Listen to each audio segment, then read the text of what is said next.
Oo mga traps, nagluto ako ng lugbati o malunggay, walang sahog. Oh. Kamatis, sibuyas lang yan. Kaluya. Hindi ko na nilagyan ng sahog kasi walang pambili.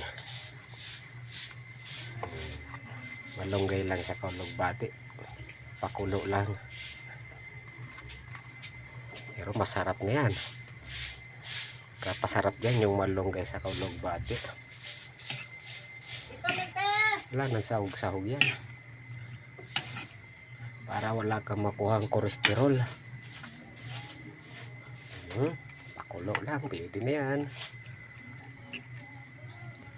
Masarap yung mga trop sabaw niyan. Yung lasa ng malunggay sa kalugbati ang magdadala dyan sa lasa. Yan. Hanggang dito na lang mga trops. Thank you very much.